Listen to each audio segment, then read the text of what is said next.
847-3776. Get involved with your community with Lone Star Community Radio.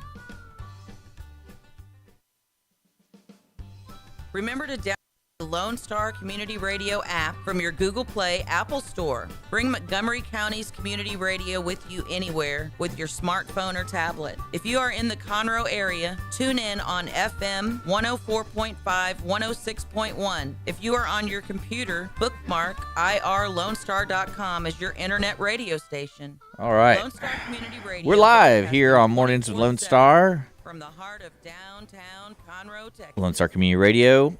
That's right. It is 9:04. Sorry for all those promos. I was trying to get us up on YouTube and Facebook. It's a process. But we are live on YouTube and Facebook with Mornings with Lone Star right here with Brett Hainley. He is in the studio with us. Before we get to him, I want to remind folks we are here every weekday from 8 to 11 a.m., Monday through Friday. Every weekday. That makes sense. But yeah, it's Thursday. It's a beautiful day. And Brett is my only guest today, so it's just going to be him and I, and we're going to hang out. He is an author. If you're on YouTube, Facebook, he is. I put a link to the book, Rocket Science. We're going to talk a little bit about that. And then if you have any comments or questions, visit us on Facebook at Mornings with Lone Star, or if you're watching on YouTube, you can do the comment section right there because I'm looking at it right now. So, Brett, welcome to the new studio, man. Yes, it is a beautiful studio. Yeah, I was very surprised that I landed here. And then, here? Yeah, and then Sean left. Yeah. So I was like, oh, guess what? We got a new studio. Really? Really? Well, I'm going to take a job at a competing community radio station. Yeah. I mean, I guess technically. Did they? I don't really know. But he does have his show on Monday. If people don't know who Brett is, Brett Hainley's an author. We're going to be talking about the book in a bit. But he's been on the show before, and one of our connecting Kevin Bacon thing is Sean, who is Sean Keith Thompson, who is the editor-in-chief of Woodlands Online. Woodlands Online, yeah. And not this book, not Rocket Science. No, he did not edit my book. He did not edit that. No. So I thought he was the editor of everything. He edited everything. Yes, he edits everything. New York Times, that's Sean. Washington Post, Sean. That's Sean. London Times, Sean. Yeah, The Inquirer, Sean. Sean. Yeah, Playboy, Sean. Sean. Tokyo Gazette, Sean. Sean. But that's how we know each other. So if we say something that's like, oh, these guys already, it's like we're joining in a conversation that we're already having. But yeah, we both know Sean, and I know you're a theater dude. Yes. Or I like to call them thespians. And is that the correct term? Thespian is correct term. I don't know if it's canceled yet. It's with a P, not a B. Thespian. Thespian. Yeah, I Yes. feel like that's one of those words people get canceled for because they misinterpret it. Like, what is the thespian? What are you calling me? Actually, there was a famous, I think it was a presidential race where I gotta look this up. one guy accused the other guy's sister of being a known thespian. And he thought it meant something else. Everybody else thought it meant something else, but it always just meant actor. Yeah, that's what I always thought. This was back in like 1900s or 1890s, something like that. I could see that word being important today because it clarifies I'm a stage actor or I'm a TV screen actor. Because those are two different types of acting. Generally, you refer to yourself as a thespian if you're an actor. I am an actor. I am a thespian. So like George, what's his name? What's that guy's name from The Godfather? Orson Welles. He considers himself an actor. Marlon Brando. Hold on, why did I say Orson Welles? They're the same kind of ego, right? That's what. Well, Orson Welles was an actor and a director. Marlon Brando was just an actor, and he was not a thespian. He was a method actor. Oh, from the New York School method. Because I didn't know that about acting. There's actually two methods. There's the New York School method and there's the Stanislavski method. Yeah, because that's the Russian guy, right? Who taught in the United States, but yes. Yeah. Well, because I was listening to a podcast with John Berthamol. I think that's how you pronounce his last name. He's the Punisher on Netflix. Uh-huh. And he was talking about he went to school in Russia. Yep. For acting, and that's where like that guy started writing about that method. Yeah, Stanislavski. Stanislavski. But it was really, I was like, I didn't even know there was different versions of acting or teaching of acting, if that's what it's called. But I was amazed by that because it was a whole different, like he was explaining the timeline of like when these acting schools or thoughts were born. Yeah. And it's really on the other end of the world. They're doing a completely different thing. So if you're in the 1800s traveling the world, you would see different acting when you go to the plays. Like, it'd be completely different. Yeah. Which is kind of cool. Well, the plays would be different because they're written by different people, but I mean, true. I mean, but it's just the methods of the acting, which I still don't get. It's kind of like when you listen to like baseball players talk about pitching, and you're like, man, I don't really know what you're talking about. Like, you're going into too much detail about holding a ball, and it's like I don't know what you're talking about. Well, film changed acting Because we could see it more, or because you could see it more. Because up until film was a big thing, acting was all about being heard clearly. So you had, in almost every theater, you had a voice teacher who taught dumb little yabos like me how to speak correctly. And you would speak in rounded tones so that everyone could understand everything you said. Sorry about that. Very good. I was I know the audience is like, oh, God. But, and it was all about projection. It was all about being heard. It was about spitting out the lines. Yeah. So Stanislavski comes along in, I want to say the 30s, maybe a little bit later. His school of acting didn't really pick up until about the 40s. But he taught about becoming your character, about sympathizing with your character. And, well, what would my character do in this case? The whole thing about be a tree. You say, well, if you were a tree, what kind of tree would you be? I'd be an oak tree. Okay. Well, stand stiff and tall like an oak tree. How does an oak tree feel? Blah, blah, blah, blah, blah. I can't believe that's real. Which but is, real. It's actually an exercise, and it's hard to do. You don't do it actually on stage, but you do it as an exercise because it helps your brain get out of your own space and into the space of the character. Yeah, acting seems like a lot of fun. New York school method takes that one step further, and it goes towards like if you're being the character. So you're doing heroin because your character's a heroin addict. Yeah, to a certain extent, more like that weirdo who played the Joker, second Heath Ledger. Not Heath Ledger, after him. Joaquin Phoenix. Not Joaquin. Oh my God, there's a lot of people. Jared Leto. Jared Leto. Jared Leto is a New York school actor, is a New York school method actor, and he's, it's like, well, he's terrible. We do it this week. Well, so he's not actually a bad actor. It's just his characters are horrible characters. Well, he actually did a movie about heroin, and I'm wondering if he did heroin. Uh-huh. Did he really do heroin? I probably, I don't know. I know that when he was playing the Joker, he wanted to be crazy. He did some questionable pranks. Okay. Well, it's kind of like Andy Kaufman movie with Jim Carrey. There's a whole documentary based off his behavior. Yeah. As an actor, acting in that Andy Kaufman biopic film he did. Yeah. So, but I don't think he's a New York guy, is he? Yeah, New York school. I mean, you don't have to be from New York to subscribe to the New York school. It's the school. It's like, you don't have to be named Mondrian to be a Mondrian school artist. No, don't look at it. He wants to pay his bill. He wants to pay his bill. This is where utility billing used to be. So I'm convinced for the next 10 years we're going to get people randomly trying to come into the studio and have 10. Only 10? Yeah. And now he's waiting. He's like, that's pretty Here funny. at the ground floor of the beautiful Conroe Tower in gorgeous downtown Conroe, the shining jewel of the north central greater Houston metropolitan area. So what I wish we had was when you touch the doorknob, it beep. Like, beep. And they're like, and then they're like, not utility billing. So you kind of need a big sign like you used to have at the old thing that you can turn on that says "On air, don't bother me." Yeah, I'm working on that right now. I'm going to put it over here in the corner. We got some stuff going on, and I see that. The desk was the first one to get done. But the reason we're talking about acting is your book. Yes, is connected to that. Yes, because it's a fiction book. Yes, it's not a fictional book. Fictional book. It's a novel. A story about community theater and actors. Yes.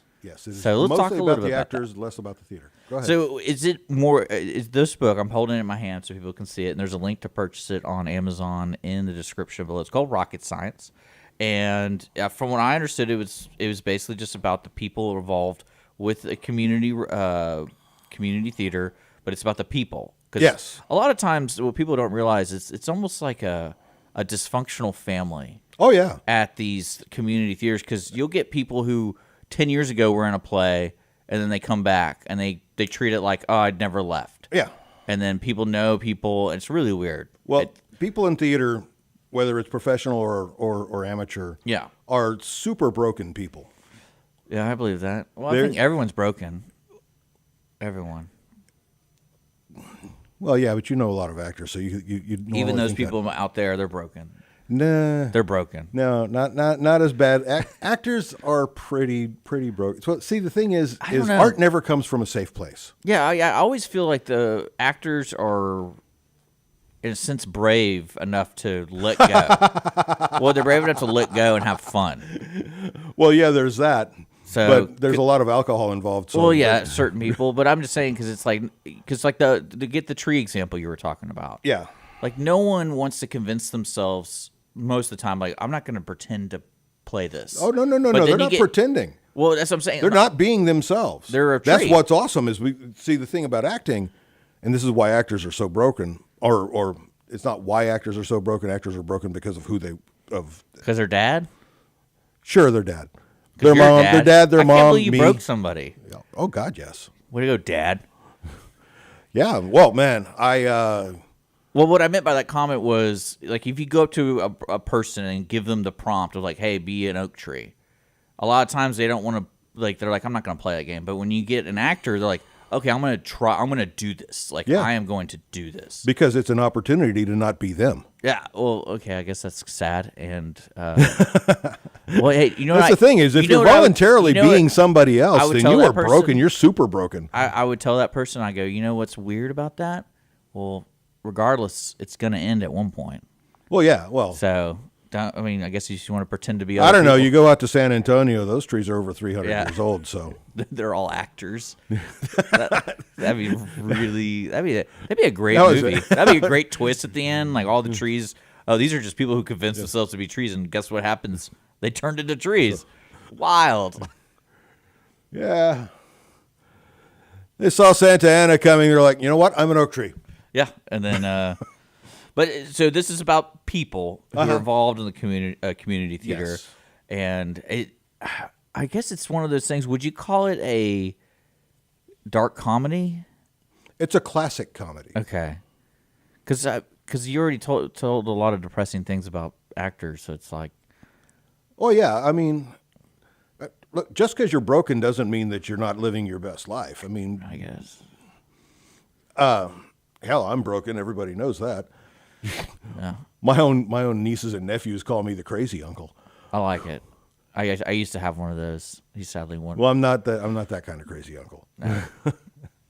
No, one time he was sitting there. We were at our family gathering, and he goes, "You know how lucky you are to be alive." And I was like, "Yeah." And he's like, "But do you know how lucky you are to be alive and to be you?" And I was like, "Yes." And he's like, "Let me tell you about the stars and how the galaxy works and how unique." He started going into this huge thing, and I was like, "All right, cool. Can I go back and play basketball? Like everyone's playing basketball." And so I was like, "That crazy uncle." Yeah, I mean, he's right. I get it, but Yeah, I never did that kind of thing. You never did that? No, You no. don't- I honestly don't know why I was called the crazy uncle. Except for I don't spend a lot of time with my family and people, yeah. you know. But yeah, actually, it sounds like That's why you wrote a book. Sounds like your uncle is Tyson. Yeah, well, I had a writing teacher once tell me that we write because we weren't invited to the party, and I'm like, okay. Well, what inspired you to write this story? What inspired me to write the story? Because I mean, clearly you do community theater at one point in your life. You did. Yeah, I So you kinda still had do to- it when I can. I mean, I don't act anymore because I don't like it. Yeah. But I do direct when people ask me to. Yeah. But what inspired me to write the story is that the words were in my head and they needed to be on the page. So it wasn't necessarily. Was it more of the characters, and you need to put them in a setting, or was the setting the first thing? Like, I want to write something about community theater, and then I created these characters, or was it vice versa? It was neither. It was word follows word follows word follows word Okay. follows word. That's scary. So it's like you're not even writing your own story; someone else is. Like Yeah, Like, I'm one of those weird writers who it's all about words on page.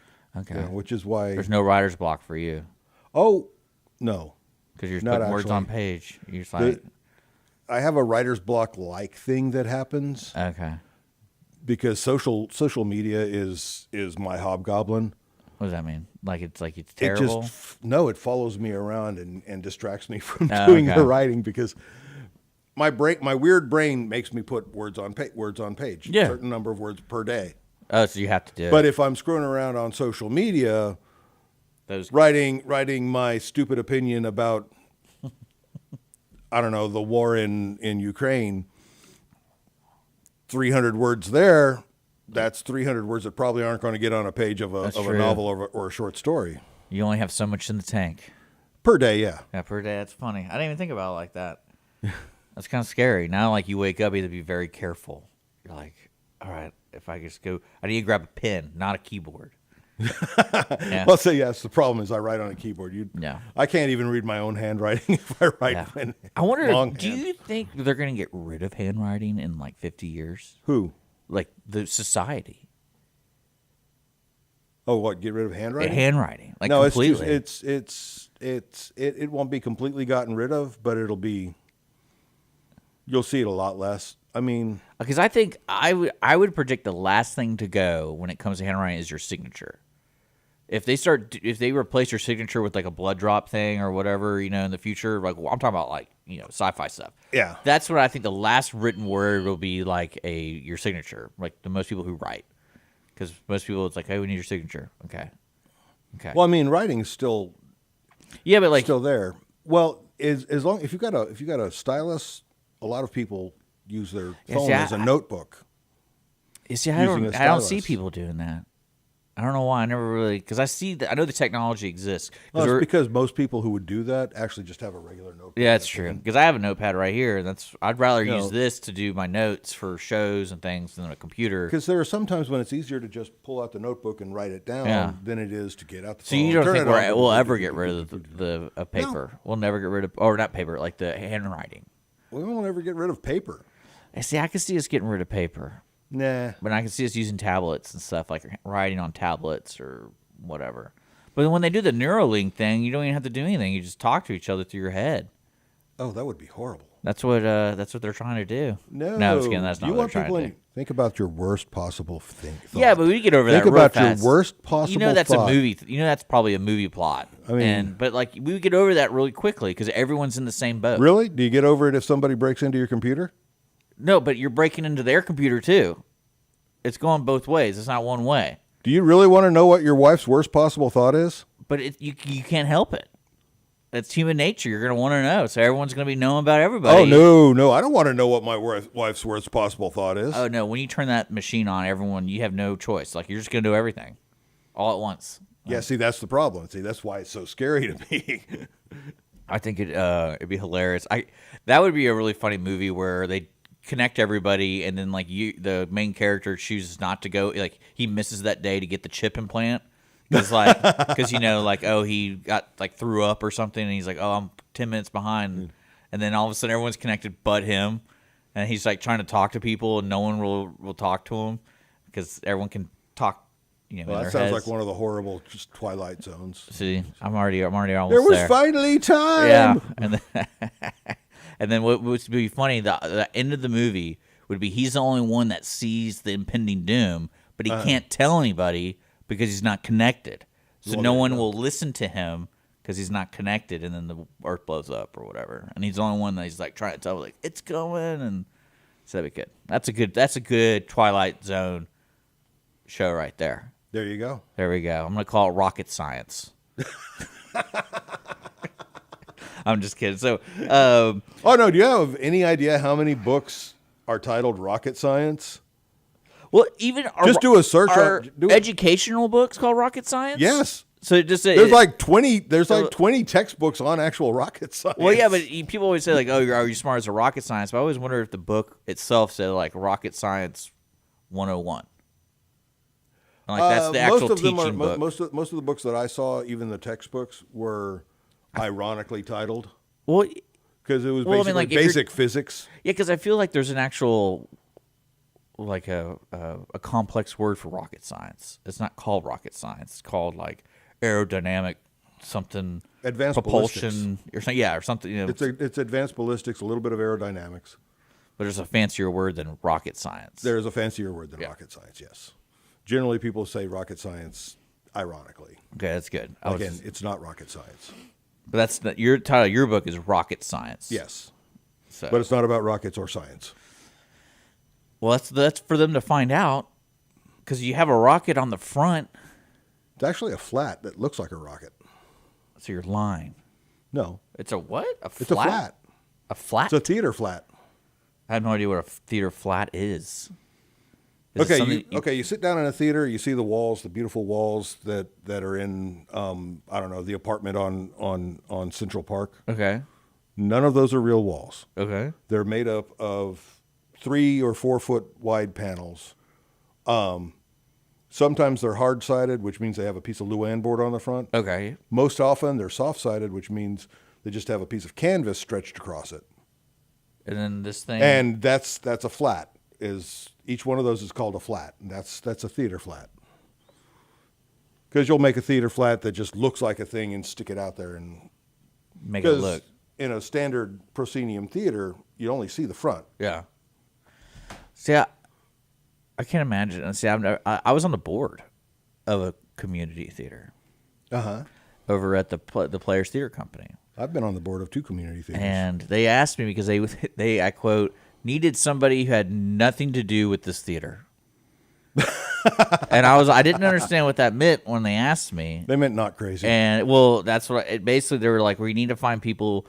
They need to have, because boards, it's a nonprofit. So if people don't know, nonprofits have boards, and the boards make the important decisions that like rules or money or whatever. Yes. And they're like, yeah, we need somebody that's outside. That's or they not, rubber stamp the decision that was already made by somebody who has the actual power in it. Yeah. See, that wasn't me. I'm a high bribe.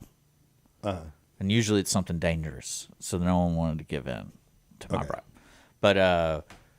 But everyone I quickly learned everyone involved was doing something in some other play, something. So I was like, oh, I get it why they asked me, because I will never do a play. I'll never direct. I'll never be the light guy. I'll never be the sound guy. I'll never do that, because it's amazing how much time you have to commit to something like that. I'm like, I don't have time for that at all right now. And so I think that's why they asked me. I had time to be on the board, but not 3 weeks straight of some musical doing sound. I was like, no, I'm not doing that every night. Who do you think I am? Well, that meant you had more time to be on the board. Which, board members do a lot of stuff behind the scenes. It was tough. Like I'm on the bowling board here in Montgomery County, and it's amazing how inefficient I am with emails. Because if you imagine having like a text conversation with 15 people. Oh yeah, well that's why you got my headshot in the picture and the cover photo this morning. I don't even check my email but about once a week. Well, it's not even that. It's like people have gotten to the point where they treat emails like conversations instead of like written out thought. So you'll get 15 emails saying, "Yeah, sure. What do you think? Yeah, I think that's great. Yeah, it's cool. And then all of a sudden you see all of these stack, and you're like, all right, somewhere in there is where the question is. So I got to find it. And I see everybody who would treat an email like that for me just texts me usually. Most of my emails that aren't something that I expect are Albanians telling me exactly how I can expand my penis. Oh, is that spam? Yeah. Yeah. Oh, you never. Beautiful Albanian girls will help you to expand your penis. Yeah. There's the spam out there. It's pretty great. Pretty hilarious. Yeah. Well, the scary thing is the Facebook ones, because you get messages now, and it's like I got a message from my aunt. It says like, "Oh, I thought of you, and I saw this picture," and I'm like, she never ever messaged me on Facebook, but we talk. And I was like, I don't. Oh, they actually hacked her account, huh? I guess. And I was like, I was going to click on it, and then I go, no. Because I texted my mom and them together. I was like, hey, I got a message from you. And I don't want to seem rude, but it's like, is it you? Because it was a very sweet message. And I was like, it's like, no, it's not me. I'm like, good thing I didn't click that. But yeah, I get a lot of. I used to get a lot of duplicate accounts from people. Oh where yeah. Where they'd steal a profile pic. And, I feel like that would be a badge of honor if someone stole my profile. Oh no, these were and nobodies. pretended to be. Well, I mean, somebody wanted. I mean, it's not like Sean Thompson with 50,000 friends and family. It's like people with 30 friends and family. But at the same time, I guess that's more trustable in their mind. Yeah, there's only 50 friends. Because like I'm a nobody. If I send you a thing that says these Albanian prostitutes will make your penis better, you'd be more likely to believe me and click on the link. I guess. I don't know. I mean, I'm pretty sure you'd be like, well, why is Brett telling me about Albanian prostitutes Who was again? Who was it? It was we had a tax person in one time, and he said they're prone to get hacked because when they get hacked, they send out all their stuff. Oh yeah, and say, hey, your taxes. We have an issue with your taxes. We need you to do this. And he's like, and the success rate is like 100%. Because that's how when they get those tax offices information, it's like any email they send from there. Oh yeah, people are going to click on it because it's like my taxes. They don't even need to hack them. They just use a spoofer. That pretends to be. That's nuts. That office and if you're not expecting, well, number one, nobody who takes your money is ever going to use email as their primary contact because it's just too easy to fake it. It's too easy to break into it. Like every year, people get scammed by the by people spoofing the IRS, and they get an email that says, "You're about to go to jail for an auto." Yeah, okay, I've seen that. IRS never contact you by email. Yeah, they don't contact you by phone. They contact you using mail. They send you mail. They send you mail.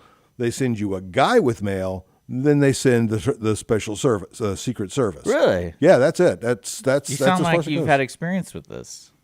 I do not have personal experience with it, but I know a couple of people who have. I kind of want to do it just to see if they do it. Like I've been waiting for you guys. Well, I mean, it takes a while. They don't, it's not like it's not like they're going to come down here and arrest Buford Pusser for not paying his $500 in income taxes because he won 5 numbers on the lotto. Yeah.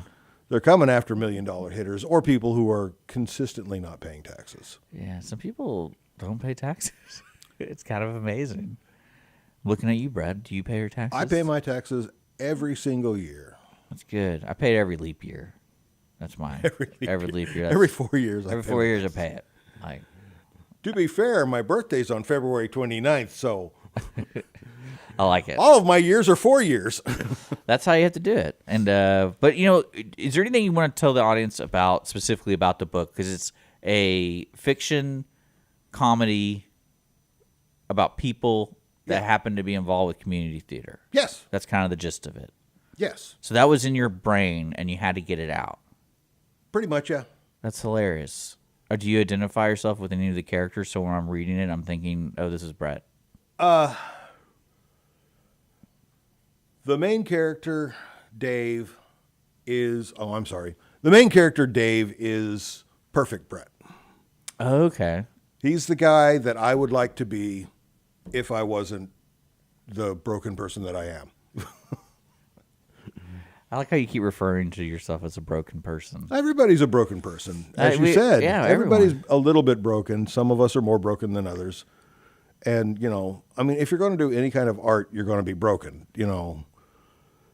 Coleridge didn't write the Rime of the Ancient Mariner because he was having a great day. And nobody has ever written a novel where every other page is feeling fine, looking good.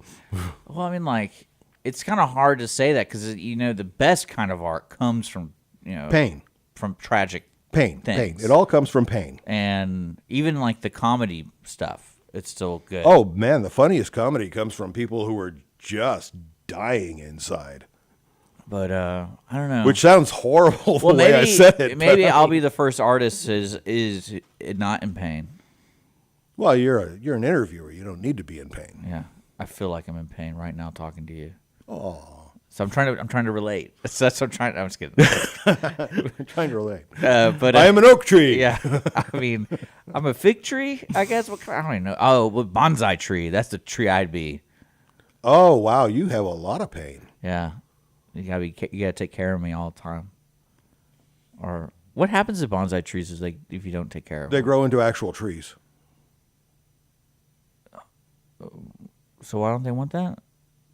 Because the whole art of bonsai is the specific careful control Yeah. of the growth to create a work of art. So when you see those little bonsai trees, they're not little. I mean, like they're some. I mean, they do still grow. but they don't grow like big as like a house. They can be, yeah. Man, that's awesome. And so hypothetically, I mean, if a whole family is taking care of yeah, I mean, for generations you're yeah. doing that, wouldn't that be amazing? I'm pretty sure there are some in Japan that are That's that way. amazing. Huge in that way. See that I like that. That's fun. Can you imagine being that one kid who doesn't want to do it?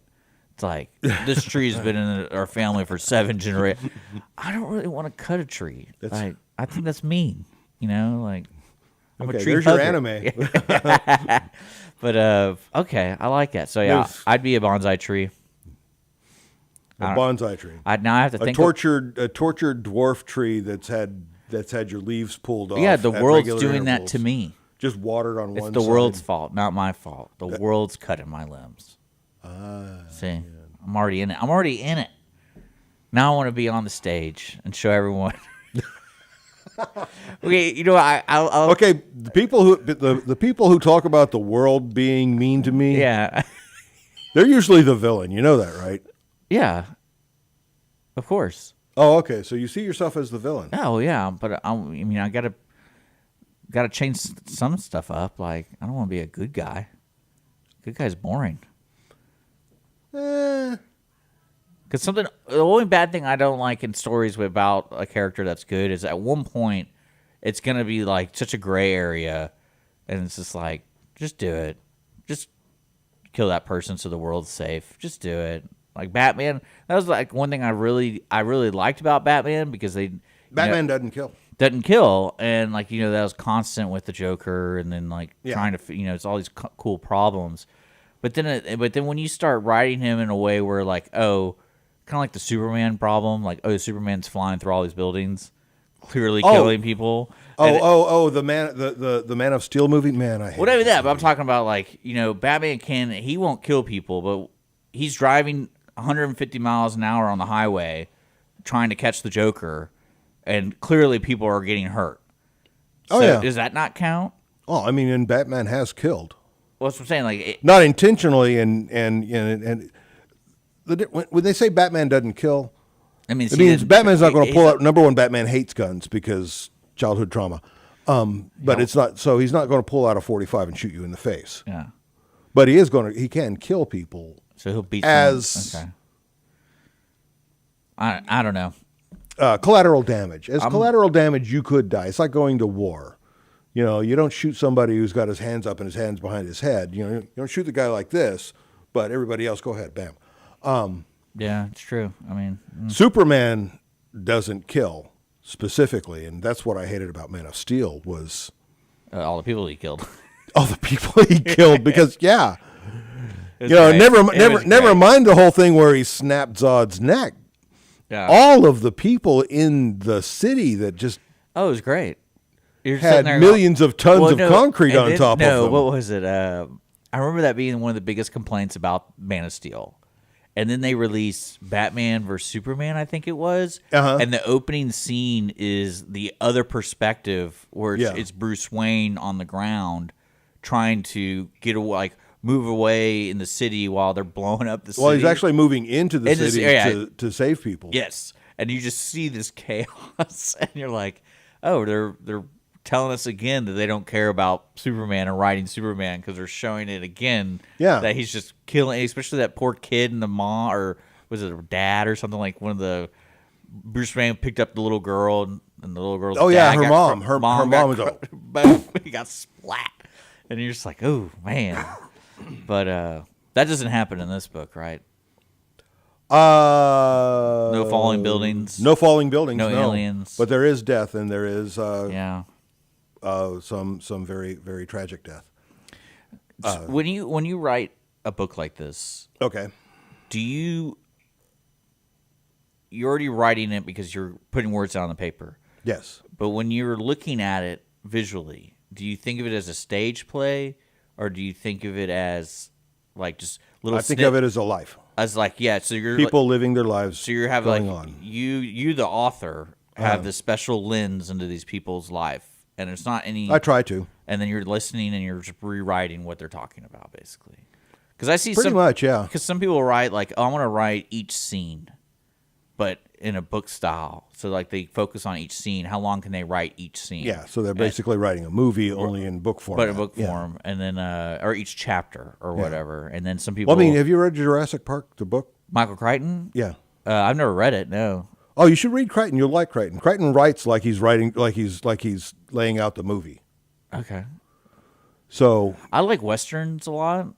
Like oh I like Zane man, I Grey. love westerns. Louis L'Amour. Have you ever? No, you've never read Louis L'Amour, and you say you like westerns? Well, I mean, I don't read every day, which is sad. Well, Louis L'Amour is a quick I'm a read. bonsai tree. Okay. I'm a bonsai tree. I don't have control over my growth. Okay? Let's get with it. But no, I think the last book that I read that I really liked was Lonesome Dove. And that was like, that's got to be 7 years ago. Oh, well. Well, now I got a new book to read.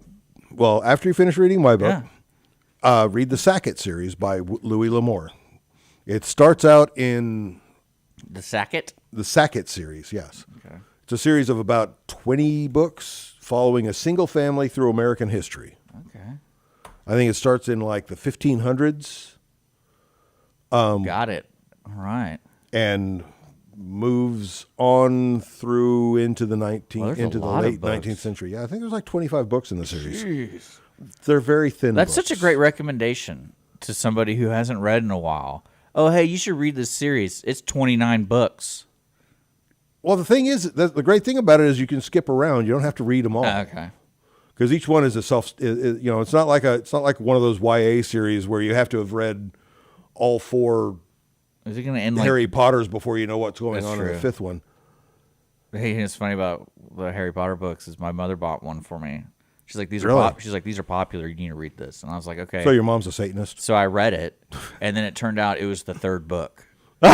And I was like, I feel like I'm missing a lot of stuff. And then I look at the spine, it says like year 3. And I'm It's like, got a big old 3 on it. I don't. Well, you know, my mom. She's like, I know. I want you to read. And then I was like, this is so wild. Reading that book, I was like, I feel like I'm missing so much stuff. I mean, they're awesome books. But yeah, because that I'm gonna check because Lonesome Dove was really good, and my favorite book all time is The Riders of the Purple Sage. That's my favorite book. Okay. But I don't know who wrote it. I forget it. It might be Zane Grey, but I don't think it is.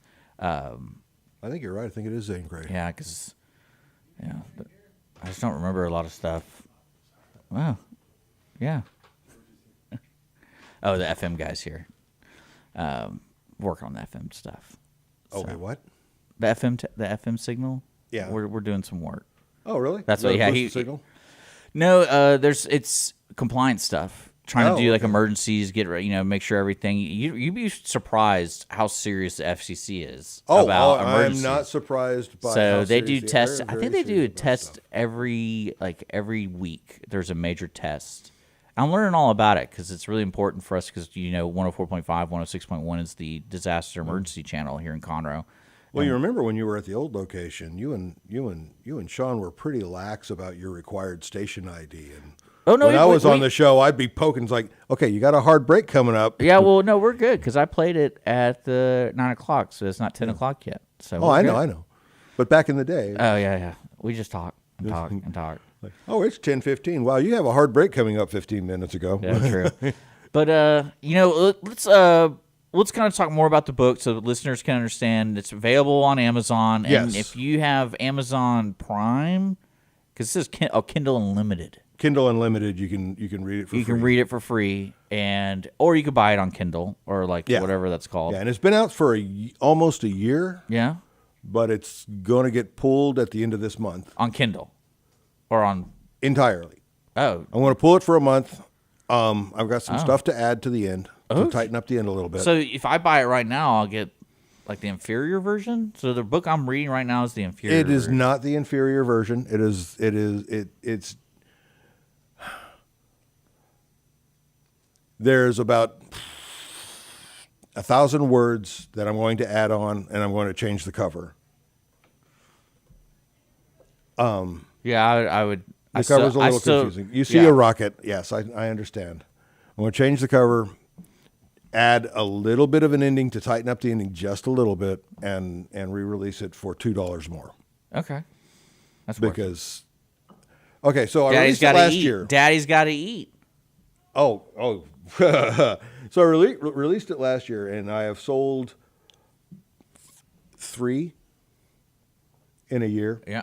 Well, it's all promotion. It's all about promotion. I am terrible at promotion. I am absolutely terrible. Well, when I see you about on social media, you're fighting with people. You're fighting with the world. I am not fighting with the world. You're fighting with the world. I take offense at that, sir. You need for a good follow. Fisticuffs at noon. Yes, Brett's a good follow on social media because if you want to see some funny stuff occasionally, you're like, all right. Snark. I'm all about the snark. I like it. So, but I had a guy who was supposed to be doing my marketing for me, my major marketing for me, and the thing is, every time we sat down to start get serious about the marketing, some awful thing would happen to him. It's like we'd have a business lunch, and then the next day an airplane engine would fall on his house or something. It's like, I mean, it wasn't even just minor stuff. It was like biblical crap. So that's when you flip the coin and see where you want to go from there. So after 8 months of that, I'm like, you know what? I'm just going to let him off the hook because at some point I could see his entire neighborhood bursting into flames. I like it. You know, I mean, I'm not superstitious, but at some point you have to say, you know, somebody's saying this guy is not allowed to be involved in this project. Yeah, I feel like. In fact, you know, I got a story about that.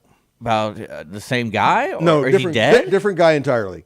Okay. Actually, a lawyer down in Houston. But we were doing a show called Lend Me a Tenner. I feel like I've heard of this show before. I'm sure you've probably seen it because you're loosely involved in local theater. Yeah. You either heard of or have watched a lot of the shows. Lend Me a Tenner is one of the shows that's in the rotation. It's one that every community theater does eventually. Yeah, every 10 years or whatever it is. Yeah. So anyway, we're doing this show, and this guy refers to the play Macbeth in the green room. Now, for those of you who are not theater people, if you're in a theater referring to the play Macbeth as the play Macbeth in the theater is a no-no. Hold on. Slow down and do that again. Is a no-no? If you're doing...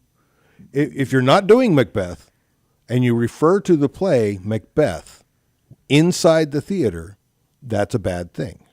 Okay. That causes a curse to happen. If you're verbally saying it. Yes. Okay. If you say Macbeth in the theater and you're not actually referring to the play. Okay, now I understand. And you're not actually in the play, that's a bad thing. And even if you're referring to the play, you refer to it as the Scottish play. I love it. Okay. Now, there are some people who go further with the superstition, and there's ways to undo it by turning around 15 times with your eyes closed and your nose on your head, which I assume is always there. Yeah. So anyway, this guy refers to Macbeth as Macbeth. And everybody in the green room's like, ooh. And he goes, oh, I don't believe any of that superstitious crap. There we go. So this night, he gets hit by 2 doors, brains himself coming down the stairs because there was an overhang that we would brain ourselves on anyway. Brains himself coming down the stairs on an overhang, trips over all kinds of things, and actually got his hand caught in a door all in one night. I mean, but see, that's enough to like reevaluate. That's enough to reevaluate your superstitions. That's true. I mean, yeah, because that's one thing it's interesting you wrote a book about that setting because it really does have such a unique ins and outs of not even just people, but just the ecosystem there. It's so wild, and anything can happen. And That's a great little area to write in. I bet it's going to be a good book. I know I'm excited about reading because I haven't read. Cool. So You should read it. You should read it right now. Read it out loud. I'll read it. Well, sorry. Pick a page and start reading. Oh, I'm definitely not doing that. I'm dyslexic. I'm like your fifth grade English That's so teacher. mean. Oh, really? That's so okay. yeah. You know how long it took me to read Lonesome Dove? It took me like I want to say at least 3 or 4 months. Because you definitely should have read Louis L'Amour. Because I had to read like this thick. I had to read it like twice, like each page. I was like, did I? It took me a month to read Lonesome Dove, and I'm a fast reader. No, it was tough, and I read it all outside at B-52's. So McMurtry brewery. just is so wordy. I like it. I like Call a lot. I like those people. Description porn. Yeah, I'm all about it. I'm all about it. Like I like Dune. Dune was a great book. That was fun. One of the reasons Lord of the Rings is so long, it's like if you take all 6 books, all 3 volumes, 6 books, it's like 2,500 pages long. You know why it's so long? Description porn. Yeah. There's an entire it's section funny. of Fellowship of the Ring. You know, see, I remember I read The Hobbit. I really liked The Hobbit. Yeah. And I was like, this is so great. And my mom was like, oh, you like The Hobbit? Here, I got you Lord of the Rings. And I was like, this book sucks. I know. Like, this is nothing like The Hobbit. Like, or this, especially, because they did it in the movie Fellowship of the Ring. They did it partly with kind of a montage. Yeah. But that montage of the trip south to Moria or whatever they call it. To the mines? To the mines? Yeah. That's like my Yeah. God. It's like 200 pages, and 90% of it is descriptions of how boring and stupid the land is. Well, brown lands that were brown and flat and brown with the flame. There were some slight hills you in the didn't brown do and that the in fruit. rocket science. No, I'm not really good at description porn. I'm all about metaphors, sometimes painfully specific metaphors. Yeah, there's that's one thing I enjoy about certain books is when it goes over my head and then like 5 years later something will like I learned something that's connected to it and you're like, oh, that's what he was. That's what's going on. I love that. Yeah, because they're like I read the Foundation series and I still don't probably comprehend like any of it still, but it was such a fun read because it's such a futuristic kind of thought. Yeah, and I love future stuff. I love like concepts like what could come from this. Asimov's awesome, and it was just fun. Like there were certain elements I was like, this guy's this boring part, but then it's like, okay, let's see where this goes. Yeah, and then he's actually one of the people I want to be. I mean, he wasn't a mentor of mine, but kind of like that. He's one of my idols. Yeah, his books are fun. I mean, he's such a smart guy. Yeah, it's fun. But he writes in such a down-to-earth way. Yeah. Asimov is the only single author that has a book in every single major division of the library. Even like nonfiction? Mm-hmm. What did he do? Stars, or what did he do? Well, he was a physicist to begin with. Okay. But he's got stuff in astronomy. He's got in every single major biology, philosophy, all of that. He's got a book in every single major. Because I haven't read like library. what did sheep dream? What is it called? Robots dream of sheep. Do androids dream of electric sheep? That was Philip K. Dick. Hold on, I thought Asimov wrote iRobot. He did write iRobot. What's iRobot's original name? iRobot. Is it? Yeah. Why did I get that confused then? iRobot was a short story. Yeah. That was part of a series of stories that was collected in a collection called iRobot. But they're all about different robots following Asimov's three rules of robotics. The first one is the first one's do no harm to. The first story was Little Lost Robot. Okay. And it's about a robot that was doing industrial work on a foreign planet. On you mean planet. WALL-E? Not WALL-E. But it's like on Mercury or on Mars or something. Anyway, it was going across the land or the light. Okay. Where Mercury is super cold on one side, super hot on the other side. Oh, because this is not okay. Cool. Okay, I'll go with it. Huh? I'm going with it. Well, it has no atmosphere, but it's really close to the sun. So yeah. So the sun side is super duper hot. Yeah. And literally hotter than a human can imagine. Does it not rotate? The backside, it does not rotate. Really? That's scary. That's got to be so Of the four inner weird. planets, our rotation is the fastest, and the other two don't actually. I mean, they rotate, but they rotate in a helio. Yeah, so they don't turn. They just are Heliotropic. They're heliotropic. Yeah, so they just revolve around the sun. But that Mercury point, and Venus both face the sun all the yeah, time. all the time. Okay, yeah, I didn't know that. So what about this little robot? What's he doing? Okay, so he gets to a certain point, and then he stops and comes back and turns around, comes back, goes back and forth. Basically, what they found out was that because the first rule is do no harm to humans. Yeah. As long as it doesn't conflict with rule the one, first rule, do no harm. always obey a human. Okay, yeah. No, I thought it was do no harm to yourself. do no harm to yourself. Yeah. And as long as it doesn't conflict with the first two rules, always obey a human being. So what would happen was they told the robot to go do the thing in the harm side, but he'd get there and it would conflict, and then he'd come back and he'd go, no, I have to go do the, and it was having like a meltdown, a nervous breakdown, because it was different. Yeah. Weird robot psychology. I like it. No, it's fun. It was a great book. I'm describing it horribly badly because last time I read it was like 30 years ago. So Yeah, I get it.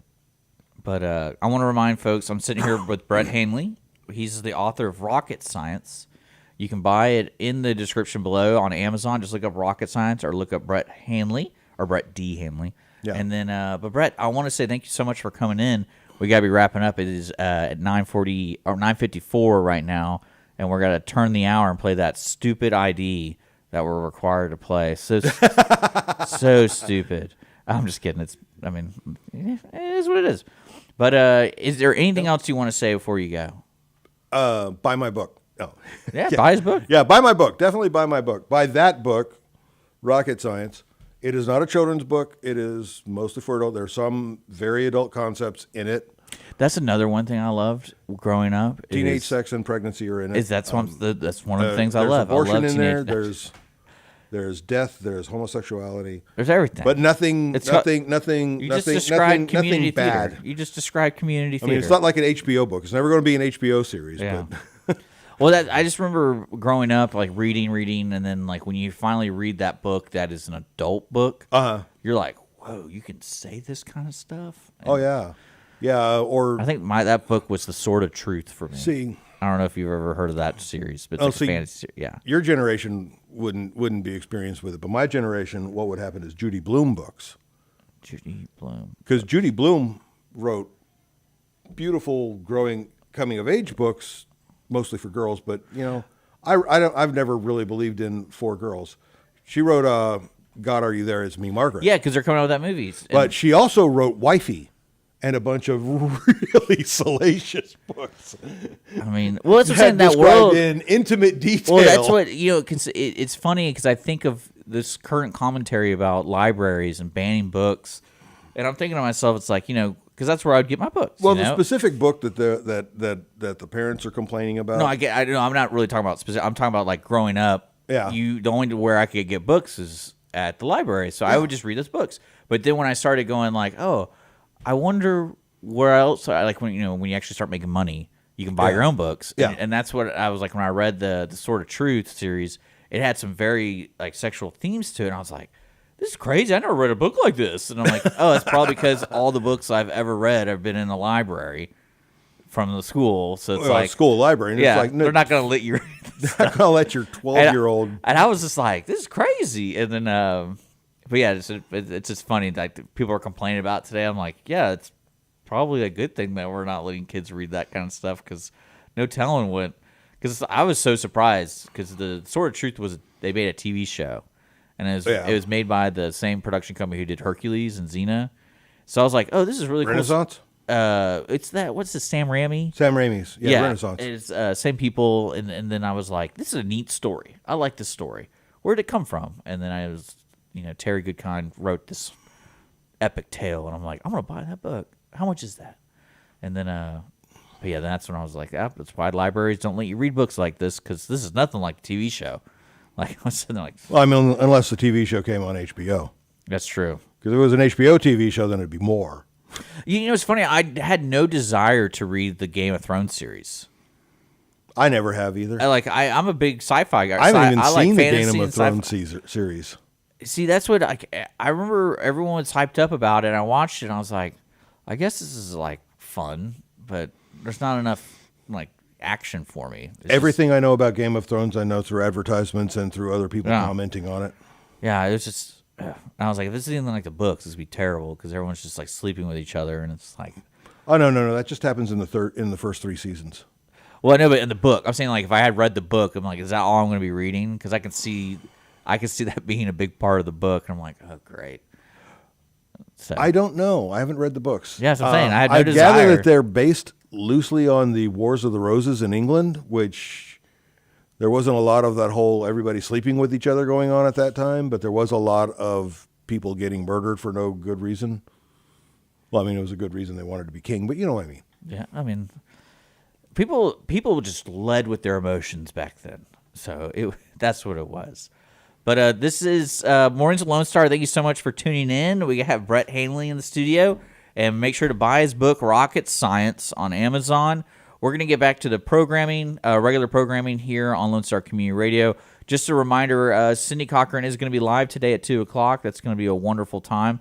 She actually has Andrew's wife in who works at a TV network, and I don't think they're going to talk about the Astros thing, about TV. They're going to be on TV or not. I don't know if that's I don't really know what's going on. If you didn't know this, Brett, that the Astros and the Rockets are on a specific TV network. Well, they're not renewing their rights. Okay. So as of right now, you have nowhere to watch the Astros coming opening day. And opening day is like in 2 weeks, 3 weeks. Pretty sure the MLB contract overrides the Astros contracts. Well, but people buy DirecTV because they want the Astros. Yeah. And now it's like, oh, we're not going to be on DirecTV anymore. Now you have to buy this. And people are going to be like, whoa. Oh, okay. Like, what do I do? People... You know how long it takes people to get to DirecTV to get the Astros? It took them like 5 years to convert. It's like, so now you're going to expect people to buy an app. And they're like, I don't know, what's an app? Like that kind of stuff. So, but she's coming in. It's going to be a fun show. It's going to be great. Guys, thanks for tuning in. We'll be back after these messages.